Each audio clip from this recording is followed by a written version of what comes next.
ni wasifu wa marehemu dada yetu Lucia Daniel Sule ambaye alikuwa katibu wa UWT mkoa wa Mbeya aliyefariki tarehe 31 mwezi wa 3 mwaka 2025 katika hospitali ya rufaa ya kanda jijini Mbeya.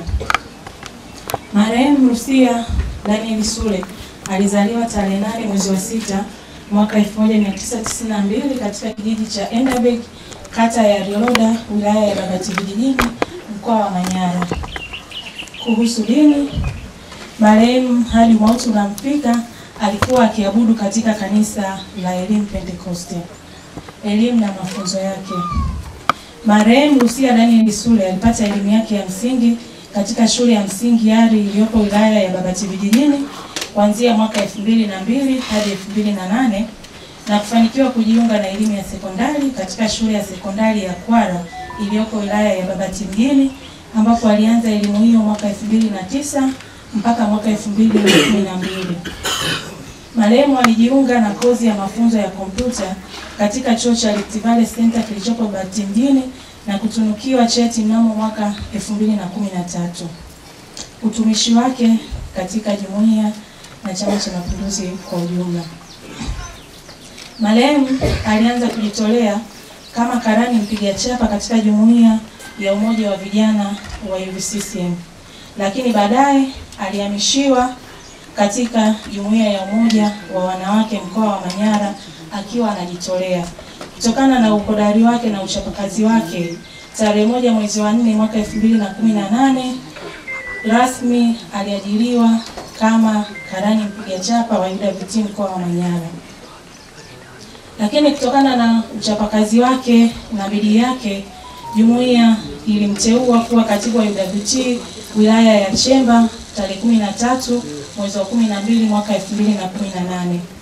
Baada ya kutumika katika wilaya ya Chemba, alihamishiwa katika wilaya ya Bahi akiendelea kuwa katibu wa UWT wilaya na baadaye wilaya ya Iringa Vijijini, ambapo napo huko kutokana na uhodari wake na uchapakazi wake, mnamo tarehe 2 mwezi wa 11 mwaka 2023 aliteuliwa kuwa kaimu wa UWT kaimu katibu wa UWT mkoa wa Iringa na baadaye kuhamishiwa mkoa wa Mbeya akiwa amethibitishwa kama katibu kamili wa jumuiya ya umoja wa wanawake wa Tanzania mkoa wa Mbeya kwa nafasi ya katibu wa mkoa.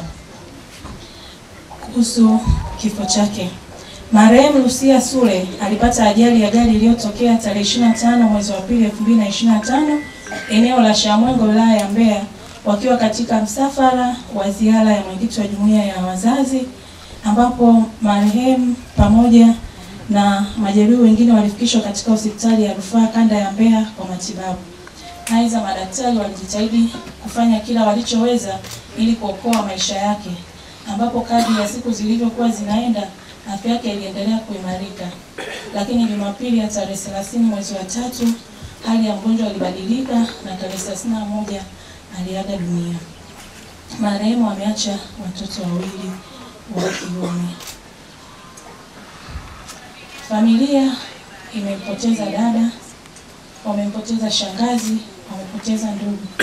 Lakini jumuiya ya umoja wa wanawake wa Tanzania pamoja na Chama cha Mapinduzi imepoteza mtendaji kazi ambaye alikuwa hodari na atakumbukwa kwa jitihada zake, bidii yake ya kazi. Mwenyezi Mungu amlaze mahali pema peponi. Bwana alitoa na Bwana ametoa, jina lake lihimidiwe. Amen.